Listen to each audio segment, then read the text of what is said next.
How to choose a life partner can be quite a challenging hurdle to cross.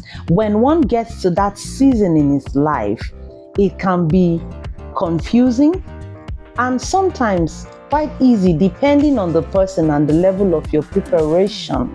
In this video, I'd like to show you 5 things that can guide you in choosing a life partner. My name is Doshima Paul. I want to thank you for tuning into my channel. Please, if this is your first time here, kindly click the subscribe button, like the video, and leave a comment in the comment section. Let me know what you think about this video. I've been married for over 18 years, and by the grace of God, I believe that I was guided. In this video, I'll be showing you some of the principles that I learned from my mentors, from studying, reading books, and I believe that someone out there will be able to apply these principles and get very good results, even far better than I have gotten. You do not have to be perfect, but there are certain principles that if they are in place, you'll be just fine. So the first thing I want to share with you in this video is salvation. It's very important that you marry a believer. The Bible tells us in 1 John chapter 4 verse 7 and 8, "Beloved, let us love one another." Why? For God is love. Anyone that loves is born of God and knows God. He that loves not does not know God, for God is love. You cannot adequately love another human being if you've not known love himself, who is God. Most of the time, we want to do it outside of him. He created the institution of marriage. So you have to have someone who is under God's authority, who is willing to listen to God's principles. That kind of person will be capable of showing you love as well. Now, I've heard a lot of arguments about, I don't have to marry a believer or a child of God. There are people out there who even behave better. A lot of believers have flaws. Well, the truth is, Jesus didn't come to save you because you're perfect. He came for the imperfect. So we are not perfect people. We come to him to become perfect. We come to him so that he will make us like him. So you cannot marry outside the originator of the institution, because he has the best methods, he has the best ways. In the words of Evangelist Matthew Uwojai, he said, if you marry an unbeliever, the devil will be your father-in-law. And your father-in-law must visit you, just like your mother-in-law should visit you.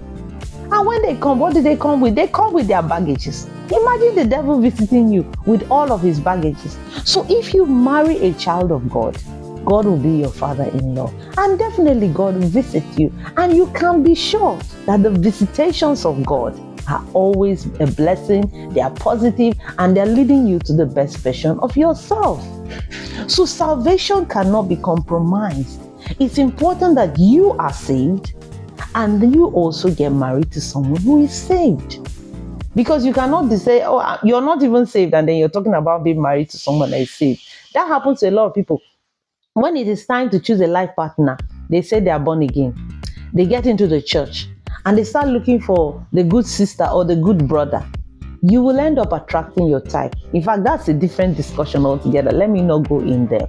But it's important that you are saved and the person you're married to, or you intend to settle down with, is also saved, so that you believe the same thing. You have common faith, you believe the same principles and doctrines, and you will have a very, very high chance of building a beautiful, godly union. So salvation cannot be compromised. The second thing I want to tell you that will guide you in choosing a life partner. The Bible tells us in 2 Corinthians chapter 6 verse 14, do not be unequally yoked with unbelievers. Now this is so close to salvation. Salvation is the first thing. Do not be unequally yoked with unbelievers. Even among believers, there are unequal yokes, because sometimes you're with believers who do not believe the same thing that you do. For example, you may be with another believer who believes that they should have premarital sex and they don't even care. And you believe what the Bible says, that the married bed should be kept pure. You cannot be considering settling down with such a person because you people will always be in disagreement. So unequal yoke is not only among unbelievers. You can even be unequally yoked amongst people who call themselves believers. Sometimes there are people whose doctrines may not go with yours. The Bible tells us in Amos 3:3, can two work together except they be agreed? So if you people are not in agreement, how are you going to work together? It will not be possible. You have to be looking out for people who are on the same page with you, who believe similar things when it comes to the faith, who believe the Bible. The Bible should be the perfect foundation, not just what you think. It should be what the Word of God actually says. You need that common ground so that you can build a solid, peaceful, and loving relationship. Number 3 is all too important. Please marry your friend. I had someone once say to me that, well, she couldn't date somebody or consider getting married to the guy because they were such good friends and they knew everything about each other. I said, that is the best kind of person to get married to. You need to marry your friend because friendship is what sustains romance. A lot of people, once they get into a relationship, the first thing they do, they get physical. It's all about touching, kissing. Within a short time, there's no need to invest in the relationship. Especially for guys, once they've had that physical aspect, they don't see any need to pay the price to build an emotional connection with you. And for a long-time relationship like marriage, there needs to be that emotional connection because the physical or the attractions, they can fade, they can rise and fall depending on the situation. But where there's a friendship, it will always fuel romance. You know, God knew these things. I told you, He is the manufacturer. He has the manual. He knows what is best for us. He said to us, the marriage bed undefiled. His commandments are to guide us and to protect us. But a lot of time people think, no, we know more than God. Let's go and do our thing. The truth is, He said that because He knows the danger of being physical. Once you get into all of that, it doesn't give you room to build emotional intimacy. And so what happens to a lot of people is they get physical with each other and the next thing they do is they can't talk. Once they are with each other, it's either that or nothing. And the truth is, no marriage is sustained by just a physical attraction. There will be countless of hours where you are just conversing or doing other things, days, and depending on the situation where there is nothing physical happening. Will the marriage die just because of that? But where there is friendship, it will always fuel romance. It will always make you know, this is my special person. I like to be with you at any time. You know that this is the person you can be with even when you people are not talking. You still flow, whether anything is happening or not, because you're each other's best friend. Build emotional connection with the person you want to get married to. Be able to have the self-control by the grace of God, where you can connect, you people can talk, even when nothing is happening, you still feel comfortable in each other's presence. That kind of friendship will be able to sustain a marriage in the long run, because there will be years and years by the grace of God where all of the physical aspect may not necessarily be the thing in the forefront. Make sure that you marry your best friend, and that will fuel romance in the long run. Now, number 4, engage the peace test. In each of us, God put that intuitive feeling where you can just tell sometimes when something is not right. Almost everybody has that, except of course your conscience is dead. Engage the peace test in choosing a life partner.